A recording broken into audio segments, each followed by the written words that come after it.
எல்லாருக்கும் வணக்கம். இந்த பதிவில் எதை பற்றி பார்க்க போகிறோம் அப்படின்னு கேட்டிங்கன்னா, அதாவது மக்களே, தமிழக சட்டமன்றத்தில் இன்றைக்கு நம்பிக்கை வாக்கெடுப்பு நடந்துச்சு. இந்த நம்பிக்கை வாக்கெடுப்பில் ஏற்கனவே தமிழக வெற்றிக்கழக தலைவர் தளபதி விஜய் அவர்கள் முதலமைச்சராக பதவியேற்க வேண்டும் என்று ஆதரவு கொடுத்திருந்த இடதுசாரி கட்சிகளான சிபிஐ, சிபிஎம், ஐயுஎம்எல், காங்கிரஸ் கட்சி, விடுதலை சிறுத்தைகள் கட்சி, இந்த கட்சிகள் அனைவரிடமும் தமிழக வெற்றி கழகத்துடைய தலைவர் தளபதி விஜய் அவர்கள் ஆதரவு கேட்டிருந்தாங்க. விஜய் அவர்களை தேர்தலுக்கு முன்னாடி பார்த்திங்கன்னா திமுக ஆளுங்கட்சியாக இருந்தாங்க. முன்னாள் முதல்வர் ஸ்டாலின் அவர்கள் விஜய் அவர்களை பிஜேபியோட பி டீம் அப்படின்னாங்க. அப்புறம் பிஜேபி தான் விஜய்க்கு பின்னாடி இருந்து செயல்படுதுனாங்க. விஜய் அவர்களை என்னென்ன கடுமையான விமர்சனங்கள் பண்ணணுமோ எல்லாத்தையும் பண்ணினாங்க. நீங்கள் நல்லா கேட்டுங்க மக்களே, இந்த விஷயத்த சொல்கிறது மட்டும். விஜய் அவர்கள் மட்டும் பிஜேபியோட பி டீமாக இருந்திருந்தால் ஜனநாயகன் திரைப்படம் குறித்த தேதியில் வெளியாகிருக்கும். ஆனால் பிஜேபியோட பி டீம் அப்படிங்கிறது யாருங்கிறத அன்னைக்கு ஜனவரி 10 திரைப்படம் வெளியாச்சு இல்லையா, பராசக்தி அப்படின்னு ஒரு படம் வெளியாச்சு. அதோடைய தயாரிப்பாளர் யார் அப்படிங்கிறது தமிழக மக்களுக்கு நல்லா தெரியும். அப்போ பிஜேபியோட பி டீம் யாருன்னு நீங்களே சொல்லுங்கள்.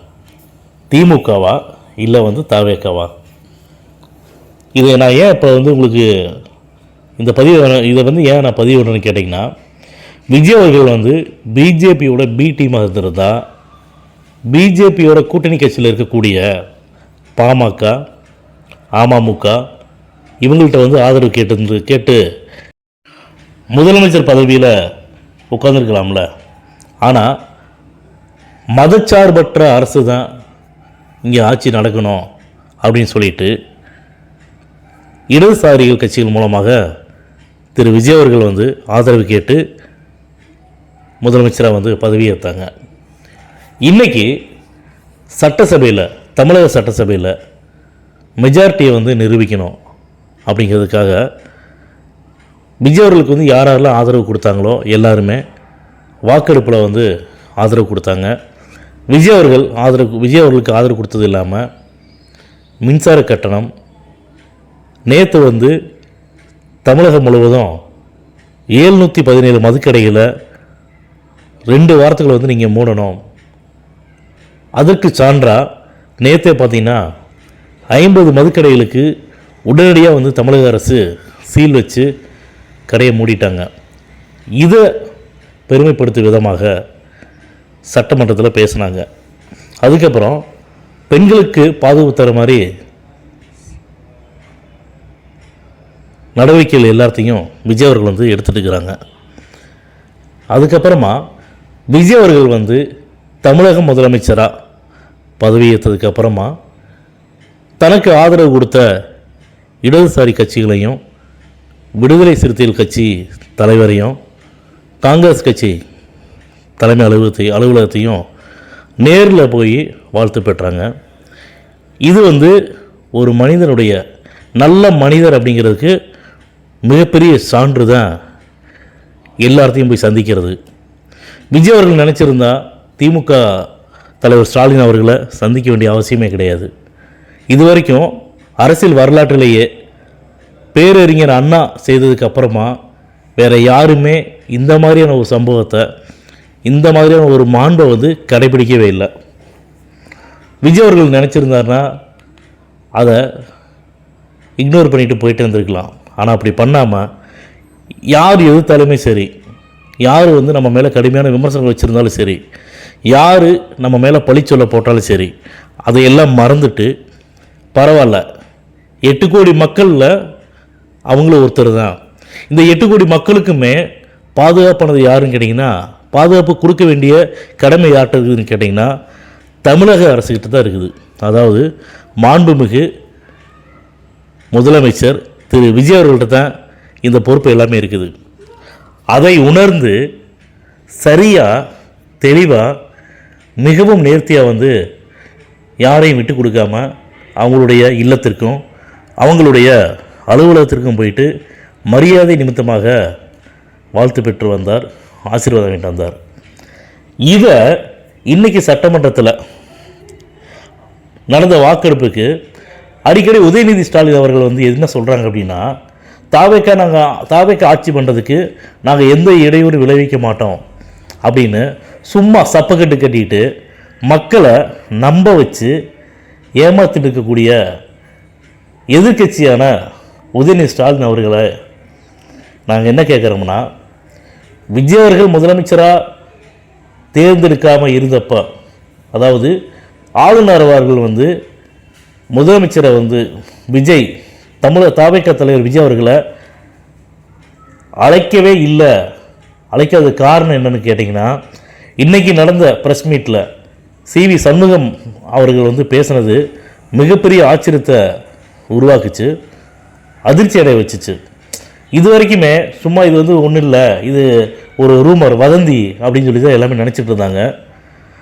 அந்த நேரத்தில் சிவி சண்முகம் அவங்க இன்றைக்கி பத்திரிகையாளர்களை சந்தித்து பேட்டி கொடுத்தாங்க.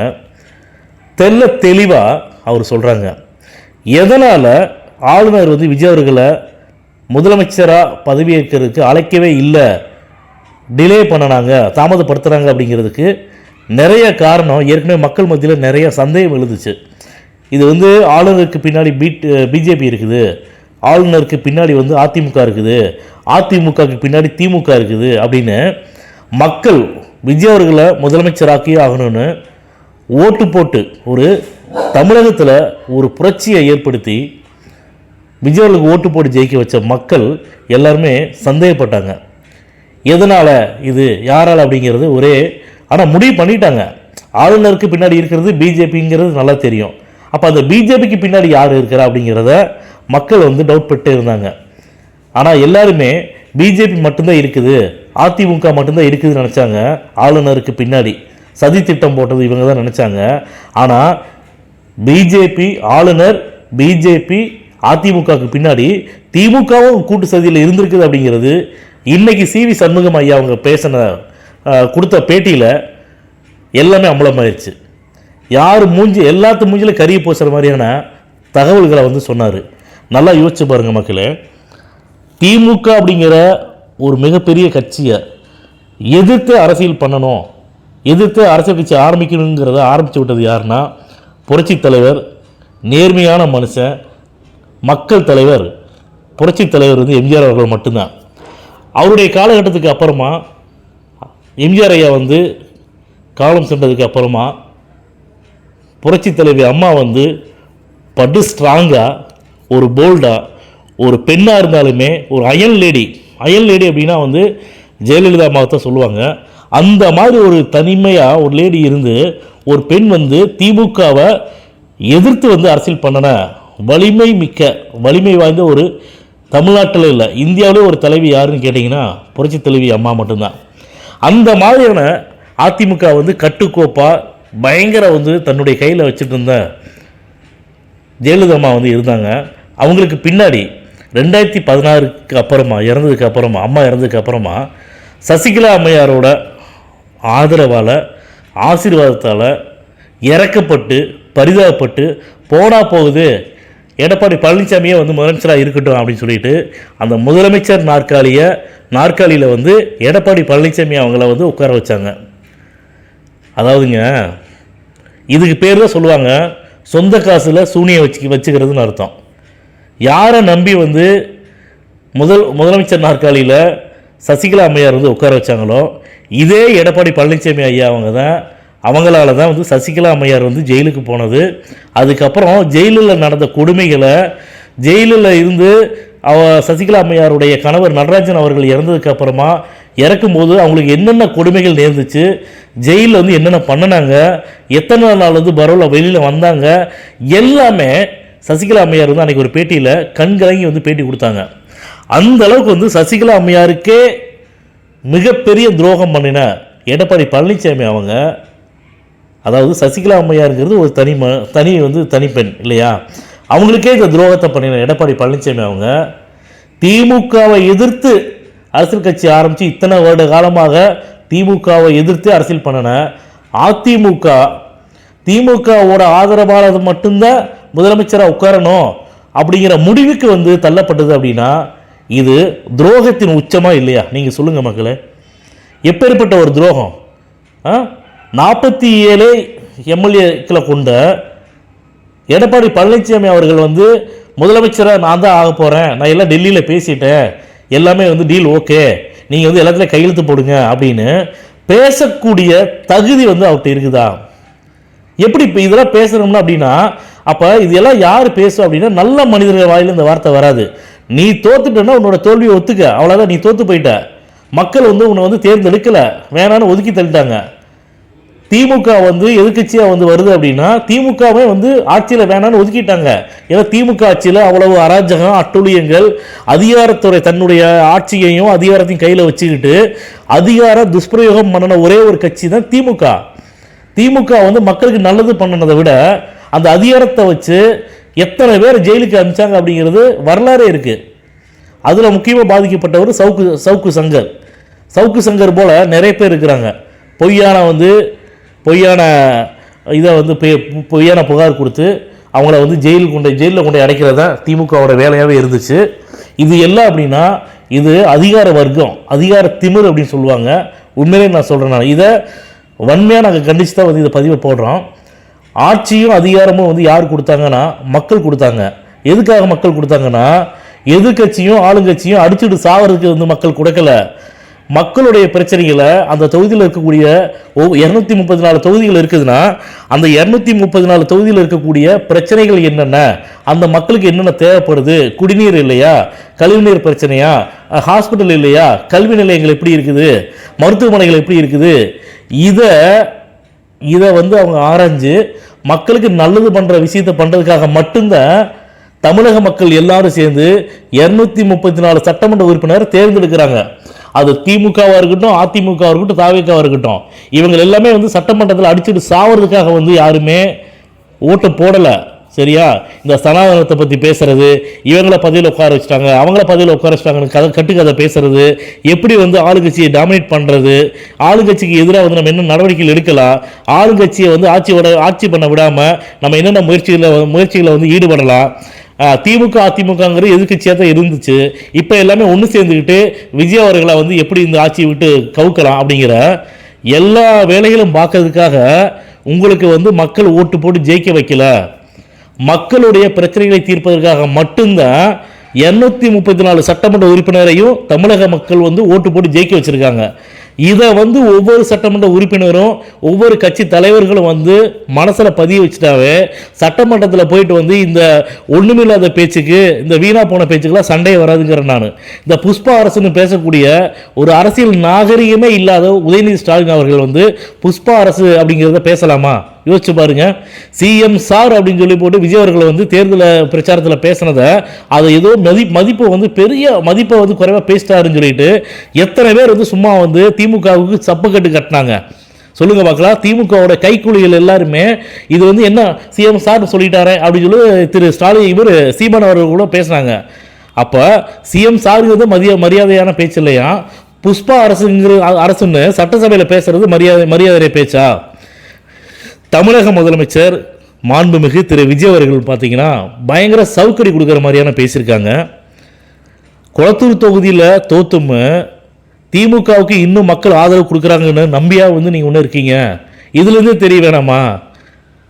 முதலமைச்சர், அதாவது ஒரு கட்சியின் தலைவர், முன்னாள் முதலமைச்சராக இருந்தக்கூடிய ஒரு சட்டமன்ற உறுப்பினர் வந்து தன்னுடைய சொந்த தொகுதியிலேயே, குளத்தூர் தொகுதியிலே வந்து தோற்று போகிறாரு அப்படின்னா மக்கள் வந்து எவ்வளோக்கு எவ்வளோ வந்து அவர் மேலே வெறுப்பு இருந்துச்சுன்னா, அவர் மேலே விரோதம் இருந்துச்சுன்னா, அவருடைய ஆட்சியில் விரோதம் இருந்துச்சுன்னா, வெறுப்பு இருந்துச்சுன்னா அவர் ஓட்டு போட்டு ஜெயிக்க வைக்காமல் தோக்கடிப்பாங்க. நல்லா யோசிச்சு பாருங்க மக்களே. இப்போ நான் சொல்லக்கூடிய விஷயங்கள் வந்து சரியாக தப்பாங்கிறத நீங்கள் சொல்லுங்கள். அப்படி இருக்க நாங்கள் வந்து எங்களுக்கு வந்து அதாவது தாவேக்காவுக்கு வந்து 66% மக்கள் வந்து அவங்கள நம்பி ஓட்டு போடலையா. அப்படி கணக்கு பார்த்தா உங்களுக்கு ஓட்டு போட்ட வந்து சதவீதம் எத்தனை பேர்? நீங்கள் கூட்டணி கட்சியெல்லாம் விடுங்க, திமுகங்கிற ஒரு 75 வருட கட்சியை நம்பி தமிழக மக்களுக்கு ஓட்டு போட எத்தனை பர்சன்டேஜ் வந்து ஓட்டு போட்டாங்க? 24-25% மக்கள் மட்டும்தான் ஓட்டு போட்டாங்க. அதை கம்பேர் பண்ணும்போது தமிழக வெற்றி கழகம் அதாவது கட்சி ஆரம்பித்து 3 வருடத்துக்குள்ளேயே ஒரு வந்து சட்டமன்ற தேர்தலை சந்திக்கக்கூடிய தமிழக வெற்றி கழகத்துடைய தலைவர் தளபதி விஜய் அவர்களை நம்பி 35% மக்கள் வந்து முதல் தேர்தலிலேயே வந்து ஓட்டு போட்டு ஜெயிக்க வச்சிருக்காங்க, ஓட்டு போட்டுக்கிறாங்க. அப்போ இதுலேருந்து என்ன தெரியுதுன்னா, திமுக அரசு வேண்டாம், அதிமுக அரசு வேண்டாம், எங்களுக்கு புதுசாக வந்த நம்பிக்கைக்கு பாத்திரமான மக்களை நேசிக்கக்கூடிய தமிழக மக்களுக்கு நல்லது பண்ணணும்னு துடிக்கக்கூடிய எங்களுக்கு விஜய் அவர்கள் தான் முதலமைச்சராக வரணும் அப்படின்னு சொல்லிட்டு 35% மக்கள் விஜய் அவர்கள் நம்பி ஓட்டு போட்டுக்கிறாங்க. அப்போ இதுலேருந்து என்ன தெரியுதுன்னா, திமுகவை தூக்கி எறிஞ்சிட்டாங்க, அதிமுகவை விரட்டி அடிச்சிட்டாங்க, தமிழக வெற்றி கழகத்தை ஆதரிச்சிருக்காங்க. தமிழக வெற்றி கழகத்தை கடைசி நம்பிக்கை அப்படின்னு சொல்கிற மாதிரி கடைசியாக மக்கள் நம்பியிருக்காங்க. தமிழக வெற்றி கழகத்துக்கு ஓட்டு போட்டால், தளபதி விஜய் அவர்கள் ஓட்டு போட்டு ஜெயிக்க வச்சா தமிழக மக்களுக்கு நல்லது பண்ணுவாங்க அப்படின்னு சொல்லிட்டு தமிழக மக்கள் வந்து ஓட்டு போட்டு ஜெயிக்க வச்சாங்க. இதுதான் உண்மை. மற்றபடி திரைக்கு பின்னால் அப்படின்னு ஒன்று இருக்கு இல்லையா, விஜய் அவர்கள் ஜெயிச்ச பிற்பாடு இவங்களாம் என்னென்னலாம் நாடகம் ஆடினாங்க, ஏன்டா இவ்வளோ டிலே ஆச்சு, ஆளுநர் வந்து அழைக்கலாமே, ஏன் அழைக்க மாட்டேங்கிறாரு, 4 தடவை அதாவது 3 தடவை போயிட்டு ஆளுநரை சந்தித்து வந்ததுக்கு அப்புறமா 4வது முறையாக போய் சந்தித்ததுக்கு அப்புறம் தான் ஆளுநர் வந்து விஜய் அவர்களை முதலமைச்சராக பதவியேற்க அழைப்பு கொடுக்குறாரு. அப்போ எந்த அளவுக்கு அதில் சூழ்ச்சி நடந்திருக்கு பாருங்க. திரு எடப்பாடி பழனிசாமி அவங்க என்னமோ நேர்மையான மனிதர் அப்படிங்கிற மாதிரி இன்னைக்கு வந்து சட்டமன்றத்தில் போயிட்டு சிவி சண்முகம், எஸ்பி வேலுமணி ஐயா அவங்கள்ட்ட வந்து கையெழுத்து வேறு விதமாக வாங்கி என்னென்னமோ சித்து விளையாட்டை பண்ணியிருக்காரு இல்லைங்களா. ஆனால் அவர்கள் எல்லாருமே இன்றைக்கி கூட சட்டமன்றத்தில் பார்த்தீங்கன்னா நம்பிக்கை வாக்கெடுப்புக்கு தமிழக வெற்றி கழகத்துடைய தலைவர் மாண்புமிகு தமிழ்நாடு முதலமைச்சர் திரு விஜய் அவர்களுக்கு தான் அவங்களுடைய ஆதரவு தெரிவிச்சிருக்கிறாங்க. இது எல்லாமே தெரியும். இதுக்கடையில் திமுக வந்து என்னென்ன மாயமான தந்திரமான வேலைகளை பண்ணினாலுமே இனிமே விஜய் அவர்களுடைய ஆட்சியை வீழ்த்த முடியாது. ஏன்னா தமிழக மக்கள் வந்து விஜய் அவர்கள் நம்பி தான் ஓட்டு போட்டாங்க.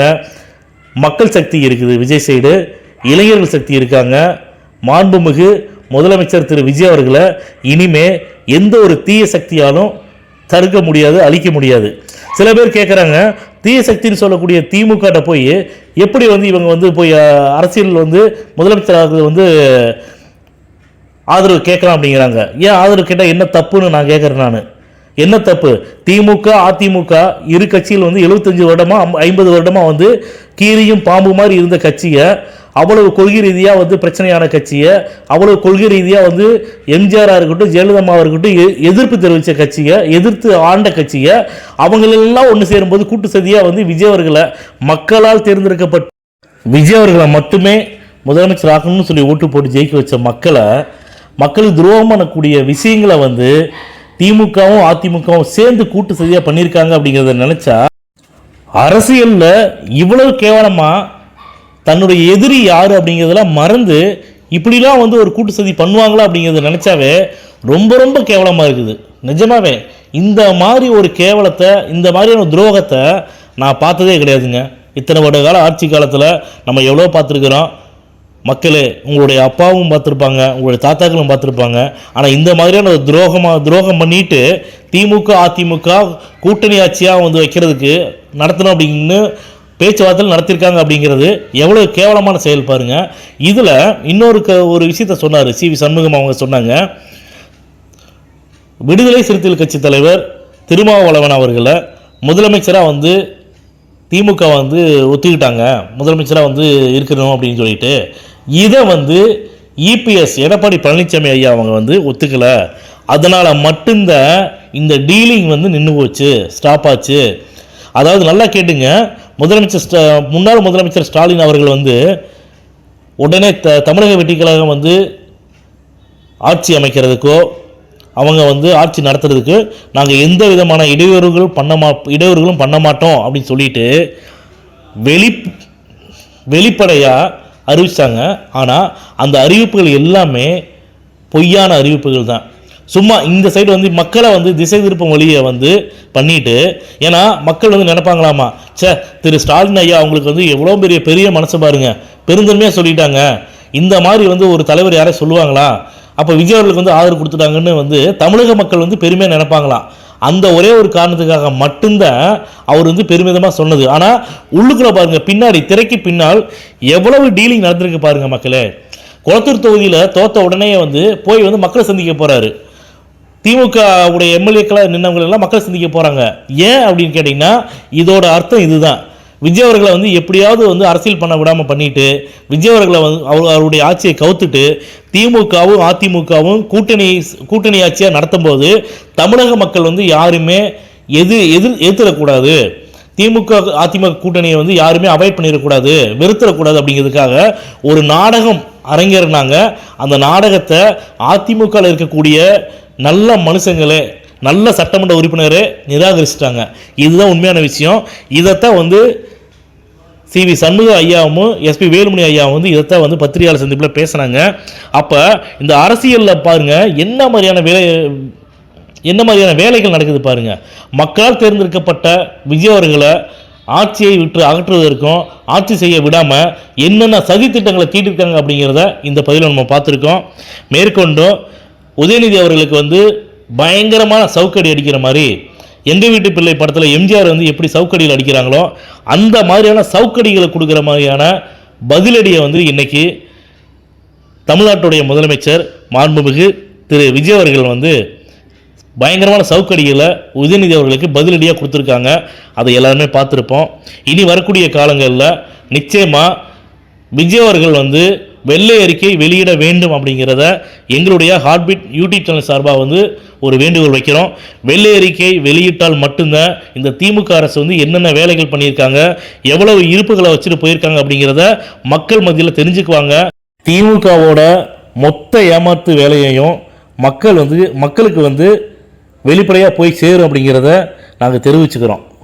அதுக்கப்புறமா தமிழக அரசவையில் ஒரு ஜோதிடர் வந்து அவருக்கு வந்து பொறுப்பு கொடுக்கக்கூடாதுன்னு சொல்லிட்டு பொறுப்பு கொடுத்ததுக்கப்புறமா சட்டமன்றத்தில் வந்து நிறைய பேர் வந்து அவங்களுடைய எதிர்ப்புகளை தெரிவித்தாங்க. ஆனால் அதுக்கு மதிப்பளித்து உணர்வுபூர்வமாக அதை வந்து புரிஞ்சுக்கிட்டு உடனடியாக வந்து அதை வந்து வாபஸ் வாங்கினாங்க மாண்புமிகு தமிழ்நாட்டுடைய முதலமைச்சர் திரு விஜய் அவர்கள் மாதிரி வேற ஒரு முதலமைச்சர் வந்து முன்னாள் முதலமைச்சர்கள் வந்து பதவி ஏற்றிருக்காங்க அப்படின்னா அவருடைய ஆட்சி காலத்தில் எதிர்க்கட்சிகள் வந்து எல்லாருமே ஏதாச்சும் ஒரு கோரிக்கை வைக்கிறாங்கன்னா எந்த முன்னாள் முதலமைச்சர் வந்து உடனடியாக வந்து அதுக்கு விடை கொடுத்தாங்க, தீர்ப்பு கொடுத்தாங்கன்னு சொல்லுங்கள். யாராவது ஒருத்தர் சொல்லுங்கள் பார்க்கலாம். அந்த மாதிரி இல்லாமல் மக்களுக்காக எல்லாமே வந்து நல்லது பண்ண தான் வந்திருக்கிறோம். எதிர்ப்பு கட்சிகள் வந்து அவங்களுக்குன்னு வந்து ஒரு கோரிக்கை வைக்கிறாங்க அப்படின்னா அதுக்கும் மதிப்பளித்து இம்மிடியட்டாக வந்து ஒரு வாபஸ் வாங்கக்கூடிய விஷயத்தை வந்து விஜய் அவர்கள் பண்ணியிருக்காங்க அப்படின்னா அதை நினைத்து எங்களுக்கு ரொம்ப பெருமையாக இருக்குது. மேற்கொண்டும் தளபதி விஜய் அவர்கள் வந்து அடுத்த மக்களுக்கு செய்யக்கூடிய எல்லா விஷயங்களும் வந்து பெருமை சேர்க்கக்கூடிய விஷயமாகவும் மக்களுக்கு நல்லது நடக்கக்கூடிய விஷயமாகவும் இருக்கணும் அப்படின்னு நாங்களும் வந்து எங்களுடைய கோரிக்கை வைக்கிறோம். நிச்சயமாக யார் என்ன சொன்னாலுமே தளபதி விஜய் அவர்களுடைய ஆட்சியை யாராலும் கலைக்க முடியாது. இது இறைவன் கொடுத்த ஆட்சி, இறைவன் அமைத்து வைத்த ஆட்சி, மக்களால் தேர்ந்தெடுக்கப்பட்ட ஆட்சி, மக்களால் விருப்பப்பட்ட ஆட்சி தான் தமிழக வெற்றிக்கழகத்துடைய ஆட்சி அப்படிங்கிறத சொல்லிக்கிட்டு இந்த பதிவை பற்றி உங்களுடைய கருத்துக்களை எங்களுடைய கமெண்ட் பாக்ஸில் வந்து நீங்கள் கமெண்ட் பண்ணுங்கள். உங்களுடைய ஒவ்வொரு கருத்துக்களுக்கும் நாங்கள் தலை வணங்குகிறோம், மதிப்பளிக்கிறோம். தயவு செஞ்சு உங்களுடைய கருத்துக்களை கமெண்ட் பண்ணுங்கள். இந்த பதிவு உங்களுக்கு பிடிச்சிருக்குதுன்னா லைக் பண்ணுங்கள், ஷேர் பண்ணுங்கள், கமெண்ட் பண்ணுங்கள். மறக்காமல் கீழே இருக்கிற பெல் பட்டனை கிளிக் பண்ணி எங்கள் சேனலை சப்ஸ்கிரைப் பண்ணுங்கள். மேலும் இது போன்ற நல்ல சுவாரஸ்யமான பதிவோட விஷயத்தோட அடுத்த பதிவில் சந்திப்போம்.